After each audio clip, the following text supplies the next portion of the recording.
ये सन की माँ अपनी बेटी को जबरदस्ती बेली डांस सिखाने के लिए सबसे पहले अपनी बेटी के हाथ पकड़कर उसकी पीठ पर पैर रखकर उसके हाथों को जोर से मरोड़ने लग जाती है, जिससे होता ये है दोस्तों कि बहुत ज्यादा प्रेशर की वजह से इसकी बेटी की रीढ़ की हड्डी टूट जाती है। ऐसा होने पर लड़की अब एक जिंदा लाश बन चुकी थी, क्योंकि वो हल्का सा भी हिल नहीं पा रही थी। अब इस लड़की की सन की माँ ऐसा करने पर भी यही नहीं रुकती, वो अपनी बेटी में एक मैकेनिज्म फिट करके उसे पूरी तरीके से एक डॉल में बदल देती है और तब से ही ये लड़की एक मशीनी डॉल की तरह डांस करती रहती है। इसके 10 साल बाद कुछ लोग सस्पेंस के चलते इस हवेली में एंटर करते हैं और उन्हें इसी हवेली में इसी लड़की की डॉल दिखती है जिस पर एक कपड़ा लगा हुआ था। इनमें से एक लड़का इस डॉल पर से जैसे ही कपड़ा हटाता है, ये देखते हैं कि ये डॉल एक लड़की है जिसका चेहरा अभी तक जवान है। तभी इन्हीं में से एक लड़की उस मैकेनिकल मशीन में चाबी डालकर जैसे ही घुमाती है तो ये डॉल लड़की रोबोट डॉल की तरह डांस करना शुरू कर देती है। डांस के खत्म होने पर उस डॉल लड़की को एहसास होता है कि कोई न कोई जरूर उसके आसपास है। अब क्योंकि उस डॉल लड़की की आंखें बंद थी, इसलिए वो अपने चारों तरफ सूंघने लग जाती है, जिससे उसे लूसी नाम की लड़की की सुगंध आ जाती है और वो उछलकर उसका गला दबाने लग जाती है। लेकिन लूसी काफी स्ट्रॉन्ग होने की वजह से वो इस डॉल लड़की को खुद से दूर धकेल देती है। अब आगे इस कहानी में क्या क्या होता है चलिए देखते हैं दोस्तों। तो कहानी की शुरुआत में हमें एक सिटी को दिखाया जाता है जहाँ पर बहुत सारे बच्चों के मिसिंग पोस्टर छपे होते हैं। जिसके बाद हमें लूसी नाम की लड़की को दिखाया जाता है जिसकी दोनों आँखों का कलर अलग अलग होता है। लूसी अपनी मेडिकल ट्रेनर मिसेस विल्सन का इंतजार कर रही होती है जो उसको होम नर्स बनने की प्रैक्टिकल ट्रेनिंग देगी। आज लूसी का ट्रेनिंग में पहला दिन होता है, इसलिए वो थोड़ा नर्वस फील कर रही होती है। कुछ देर बाद ही वहाँ पर मिसेस विल्सन आ जाती हैं। फिर लूसी मिसेस विल्सन के साथ उनके पहले पेशेंट का ट्रीटमेंट करने के लिए निकल जाती है। रास्ते में मिसेस विल्सन लूसी की दोनों आँखों का अलग अलग रंग होने के बारे में पूछती है। इस पर लूसी उसे बताती है कि उसके साथ ये बचपन से है। मिसेस विल्सन उसे उसकी आँखों को देखकर बताती है कि जिनकी भी आँखों का रंग अलग अलग होता है उनकी सोल एक्सचेंज हो सकती है। इस पर लूसी उससे कहती है कि वो इन बातों को नहीं मानती और थोड़ी देर में ही वो लोग अपने पहले पेशेंट के पास पहुंच जाते हैं। ट्रेनिंग के पहले दिन मिसेस विल्सन लूसी को समझाती है कि जो पेशेंट हमारे पास नहीं आ सकते उनके ट्रीटमेंट के लिए हमें उनके घर जाना ही पड़ता है। उनके सारे पेशेंट्स ऐसे ही हैं, इसलिए उनके पास उनके पेशेंट्स के घर की चाबी है। पहले पेशेंट को उसकी दवाई और इंजेक्शन देकर ये दोनों अपने अगले पेशेंट के घर चले जाते हैं जो कि एक बूढ़ी औरत होती है। उसको ट्रीटमेंट देकर ये लोग अपने लास्ट पेशेंट जैसल के घर जाते हैं जो एक बहुत बड़ा ओल्ड मेंशन और जो जंगल के बीच में मौजूद होता है। मिसेस विल्सन लूसी को कार में बैठे रहने का कहकर उस मेंशन में चली जाती है क्योंकि जैसल थोड़ी अलग है। बहुत देर तक मिसेस विल्सन के वापस न आने पर क्यूरियोसिटी के चलते लूसी उस बड़े से मेंशन में चली जाती है जिसकी सारी खिड़कियों को कपड़ों से ढका होता है। जब लूसी अंदर जाती है तो देखती है कि उस मेंशन में बहुत सारी तस्वीरें और जानवरों की मूर्ति लगी होती है। मिसेस विल्सन को ढूंढते हुए लूसी एक रूम में जाती है जहाँ पर वो मिसेस विल्सन को जैसल का खून बदलते हुए देखती है। उसे वहाँ देखकर मिसेस विल्सन खुश हो जाती है, जिसके बाद वो लूसी को जैसल के बारे में बताती हैं कि जैसल बहुत समय से कोमा में है और वो जब जवान थी तो इस एरिया की मशहूर डांसर हुआ करती थी जो बहुत सारे बच्चों को डांस की ट्रेनिंग भी दिया करती थी। वहाँ पर अंधेरा होने के चलते लूसी वहाँ की एक खिड़की खोल देती है। जैसल को देखकर लूसी मिसेस विल्सन के गले में रखी एक अजीब सी चाबी के बारे में पूछती है। इस बारे में मिसेस विल्सन उसे बताती है कि जैसल बहुत अमीर है। उसकी पहले एक बच्ची थी जो बोल नहीं सकती थी, जिसकी किसी वजह से मौत हो गई थी, जिसके बाद उसकी ऐसी हालत हो गई और उसे कहीं से पता चला था कि इस घर में जैसल ने खजाना छुपा रखा है, तो ये चाबी उसी की हो सकती है। उसने कई बार उस खजाने को काफी ढूंढने की कोशिश की लेकिन उस खजाने तक वो कभी नहीं पहुंच पाई, जिसके बाद वो दोनों वहाँ से निकल जाते हैं। मिसेस विल्सन लूसी को उसकी बताई हुई जगह पर छोड़ देती है और अपने घर की तरफ जाने लगती है। हम देखते हैं कि मिसेस विल्सन रास्ते में एक लड़की को किडनैप करके ले जाती है, जिससे हम जान सकते हैं कि शहर में हो रही किडनैपिंग में इसका हाथ है, क्योंकि जिस बच्ची को इसने किडनैप किया था उसकी उम्र के बच्चों की मिसिंग खबरें शहर में छपी हुई थी, जिसके बाद वो घर जाकर उस बच्ची को मारकर उसका खून निकालती है। वहीं दूसरी तरफ लूसी अपने बॉयफ्रेंड विलियम से मिलने जाती है जो पोर्ट पर काम करता है। थोड़ी देर बाद दोनों एक बार में जाते हैं जहाँ पर विलियम का भाई बेन काम करता है। वहाँ पहुंचकर विलियम लूसी से उसके नर्स बनने के पहले दिन के बारे में पूछता है कि उसका दिन कैसा रहा। इस पर लूसी उसे अपने आज के दिन के बारे में बताती है, जिसमें वो विलियम को बताती है कि उसे उसकी ट्रेनर ने बताया था कि जंगल के बीच में रहने वाली एक बूढ़ी औरत के घर में एक जगह पर बहुत सारा खजाना छुपा हुआ है। ये सुनकर विलियम उत्साहित हो जाता है और उससे इस खजाने को ढूंढकर चुराने को बोलता है, जिससे लूसी नाराज हो जाती है और वहाँ से जाने लगती है। विलियम उसे बताता है कि हम दोनों का इन थोड़े से पैसों से कुछ काम नहीं बनने वाला, क्योंकि वो कम पैसों के लिए काम करते करते थक चुके हैं, इसलिए हमें अपनी आगे की जिंदगी के लिए बहुत सारा पैसा चाहिए होगा। विलियम उसे बोलता है कि हम दोनों के घर की कंडीशन काफी खराब है और तुम्हारे डैड भी अब बूढ़े हो चुके हैं और आगे जाकर तुम्हें तुम्हें भी बहुत सारे पैसों की जरूरत पड़ेगी, इसलिए तुम्हें ठंडे दिमाग से सोचने की जरूरत है। जब लूसी घर जाती है तो देखती है कि उसके डैड किसी औरत से बात कर रहे हैं। ये देखकर लूसी को काफी बुरा लगता है, क्योंकि उसकी मॉम को मरे हुए थोड़ा ही समय हुआ है। जब वो अपने डैड से इस बारे में बात करती है तो उसके डैड उसे बताते हैं कि ये औरत उसकी बचपन की दोस्त है और वो उससे मिलने जा रहा है। अपने डैड के जाने के बाद लूसी खजाने की चोरी में शामिल होने के लिए विलियम को कॉल कर देती है, क्योंकि वो भी अब अपने हालातों से तंग आ चुकी थी। और अब विलियम, लूसी और बेन उसी रात को एक कार में मिलते हैं और वहाँ से जैसल के मेंशन की तरफ निकल जाते हैं। जैसल के घर से थोड़ी दूर पहले ही ये लोग अपनी कार खड़ी कर देते हैं और लूसी बेन और विलियम को जैसल के घर की तरफ ले जाने लगती है। लेकिन रास्ते में ही लूसी को जमीन पर ही एक अजीब सी हरे रंग की लाइट दिखती है, जिसे वो हाथ लगाकर चेक करती है तो वो लाइट वहाँ से गायब हो जाती है। ये देखकर उन लोगों को कुछ समझ नहीं आता, जिसे वो इग्नोर कर जैसल के मेंशन की तरफ निकल जाते हैं। उस मेंशन की दीवार कूदकर ये तीनों मेंशन तक पहुँच जाते हैं, लेकिन उन्हें इसके अंदर जाने का कोई रास्ता नहीं मिलता। इसलिए बेन और लूसी विलियम को वापस लौट जाने के लिए कहते हैं, लेकिन विलियम उनकी बात नहीं सुनते हुए अंदर जाने का रास्ता ढूंढने लगता है। उसे मेंशन के बेसमेंट में जाने का रास्ता मिल जाता है, जिससे वो मेंशन के अंदर जा सकते हैं। जिसके बाद बेसमेंट में जाते ही ये तीनों सीढ़ियां चढ़ते हुए मेंशन के ग्राउंड फ्लोर पर चले जाते हैं। बेसमेंट में इन लोगों को वहाँ पड़े बहुत सारे सामान मिलते हैं, जो काफी समय से वहाँ पड़े जंग खा रहे होते हैं। और जब वो मेंशन के हॉल में चेक कर रहे होते हैं, तभी बेन वहाँ पड़े एक वुल्फ के स्टैचू को देखकर डर जाता है। जिसके बाद ये तीनों वहाँ से आगे जाने लगते हैं, लेकिन इन्हें ये देखकर थोड़ा अजीब लगता है कि यहाँ पर हर छोटे से छोटे दरवाजे पर ताला लगा हुआ है। फिर ये लोग बिना आवाज करते हुए फर्स्ट फ्लोर पर चले जाते हैं, जहाँ पर इन्हें एक बच्ची का कमरा दिखता है। लूसी इन्हें बताती है कि ये कमरा जैसल की बेटी का हुआ करता था, जिसे मरे हुए सालों बीत चुके हैं और वो बोल भी नहीं सकती थी। तभी उन दोनों को विलियम पास के कमरे में बुलाता है। जब वो अंदर जाते हैं तो देखते हैं कि वहाँ पर 4 एनिमल डॉल्स हैं। जब वो इनके बारे में बात कर ही रहे होते हैं, तभी एक पुतला एकदम से उनकी तरफ घूम जाता है, जिसे देखकर ये तीनों डर जाते हैं और इसे इग्नोर कर वहाँ से आगे की तरफ जाने लगते हैं। आगे जाने पर उन्हें एक दरवाजा मिलता है जो लॉक्ड होता है। विलियम को लगता है कि खजाना इसी दरवाजे के पीछे होगा, लेकिन इसकी चाबी उनके पास नहीं है। इस पर लूसी उन्हें बताती है कि उसने जैसल के गले में एक चाबी देखी थी, शायद वो इस दरवाजे की चाबी हो सकती है। इसलिए ये तीनों चाबी लेने के लिए टॉप फ्लोर पर मौजूद जैसल के कमरे में जाने लगते हैं। जैसल के पास पहुंचकर वो देखते हैं कि वो सो रही है और उसे ऑक्सीजन मास्क लगाया हुआ है। जिसके बाद लूसी बड़े आराम से जैसल के गले से उस चाबी को निकाल लेती है और उसे विलियम को सौंप देती है। लेकिन जब विलियम इस चाबी को बंद पड़े दरवाजे में लगाता है तो वो दरवाजा अभी भी नहीं खुलता। जिसके बाद बेन उस दरवाजे को ही तोड़ देता है। अंदर जाने पर विलियम को जब खजाना नहीं मिलता तो उसे गुस्सा आने लगता है, लेकिन उसी कमरे में उन्हें एक लड़की की डॉल मिलती है, जिसे कपड़े से ढका हुआ था। और जब वो उस कपड़े को हटाते हैं तो देखते हैं कि वो डॉल नहीं, असल में एक लड़की ही है, जो जैसल की बेटी की डेड बॉडी है। जिसे देखकर लूसी समझ जाती है कि ये ही जैसल का खजाना है, जिसे उसने छुपा कर रखा हुआ है। तभी विलियम देखता है कि जिस प्लेटफॉर्म पर ये डेड बॉडी रखी हुई है, वहाँ पर एक लॉक है। इस पर जब लूसी उस चाबी को उसमें लगा के घुमाती है, तभी उस कमरे की लाइट अचानक से चालू हो जाती है और जिस प्लेटफॉर्म पर वो डेड बॉडी खड़ी होती है वो रोटेट होने लगता है और एक अजीब सा म्यूजिक वहाँ पर बजने लगता है। ये देखकर तीनों बहुत ज्यादा डर जाते हैं, जिससे विलियम उस डॉल को मुक्का मार देता है। इससे उसकी गर्दन झुक जाती है, लेकिन उसकी गर्दन उसी समय अपने आप सही हो जाती है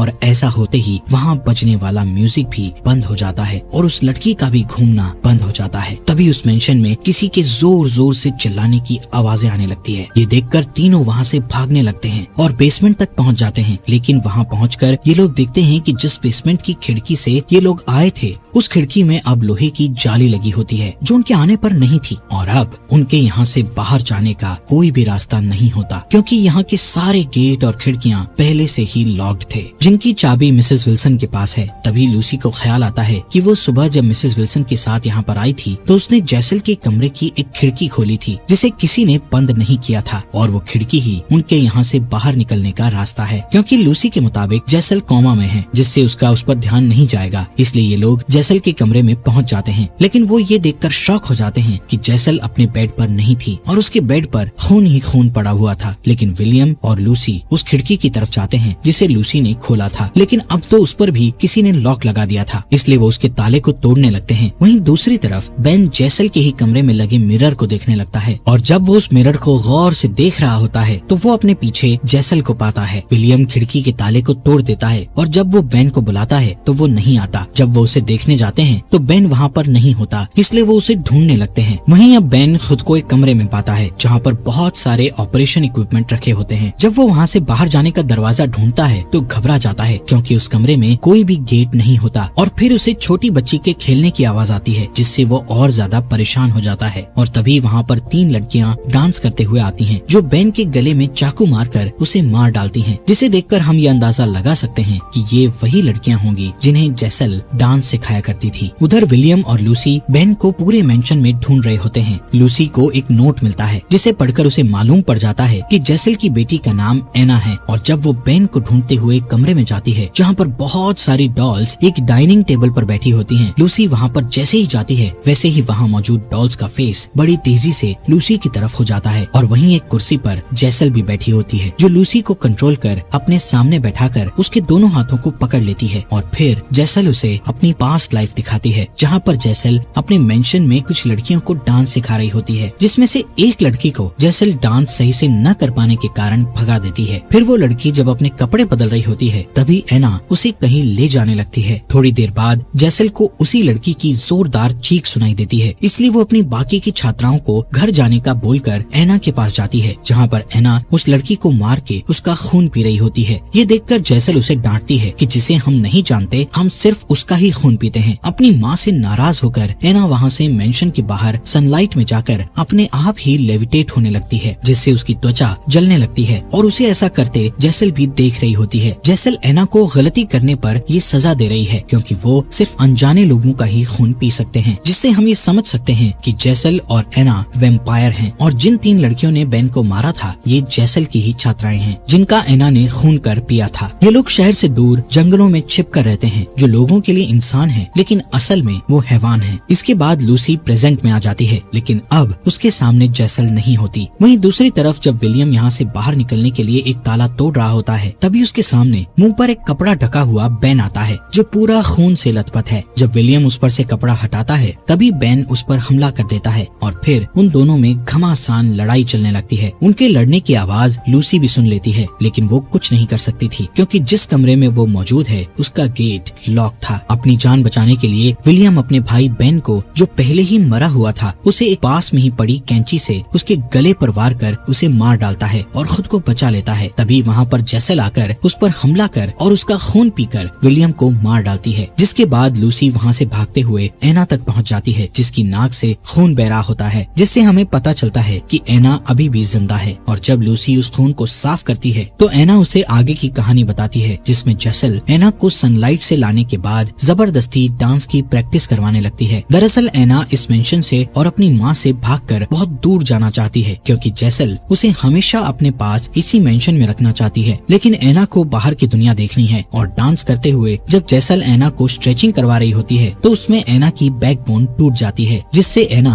अब चल फिर नहीं सकती है। और अब जब लूसी एना से पूछती है कि क्या तुम जिंदा हो तो एना उसी प्लेटफॉर्म पर घूमकर उसे अपना जवाब दे देती है। पर तभी एना लूसी का गला पकड़कर उस पर हमला कर देती है। खुद को बचाने के लिए लूसी एना को एक मुक्का मार के गिरा देती है और तभी वहाँ पर मिसेस विल्सन आ जाती हैं जो लूसी को बेहोश कर देती है। और जब लूसी की आंख खुलती है तो वो खुद को एक स्ट्रेचर पर पाती है जिसके पास में मिसेस विल्सन मौजूद होती हैं। ये वही कमरा है जहाँ पर कुछ लड़कियों ने बेन को मारा था। फिर मिसेस विल्सन उसे बताती हैं कि वो जब छोटी थी तो वो भी जेसल के पास डांस सीखने जाया करती थी और जब जेसल ने एना की गलती से बैकबोन तोड़ दी थी तब उसने ऐसा करते हुए देख लिया था। फिर जेसल ने एना की बैकबोन को उसके सामने जोड़ा भी था और तभी से वो जेसल के साथ है और उसका ध्यान और उसके लिए खून का इंतजाम वही करती है। साथ ही उसने उसके वैम्पायर होने के बारे में किसी को भी नहीं बताया था। अब कहानी प्रेजेंट में आती है जहाँ जेसल एना को ऑपरेशन रूम में लेकर आती है, जिसके बाद जेसल लूसी के पेट पर अपने नाखून से कट लगाती है और फिर एक मरे हुए कीड़े पर मंत्र फूंक कर उसके पेट में डाल देती है। सेम ऐसा ही वो अपनी बेटी एना के साथ करती है। इसके बाद जब जेसल लूसी की आंखों को सील कर रही होती है तभी उसको अपनी माँ की सोल पास में खड़ी हुई दिखती है। उसकी आंखों को सीलने के बाद जेसल अपना रिचुअल परफॉर्म करती है जिसमें थोड़ी देर लूसी और एना के हवा में झूलने के बाद दोनों के मुंह से वो कीड़ा जिंदा होकर एक दूसरे के मुंह में जाकर अदला बदली करते हैं। और फिर थोड़ी देर बाद मिसेस विल्सन लूसी को जेसल के पास लाती है। जब लूसी एक मिरर में खुद को देख रही होती है तब हम देखते हैं कि अब उसकी दोनों आँखों का कलर सेम हो चुका था, जबकि मूवी की शुरुआत में उसकी दोनों आँखों का कलर अलग अलग था। इससे हम समझ सकते हैं कि उस रिचुअल को परफॉर्म कर जेसल ने लूसी और एना की सोल की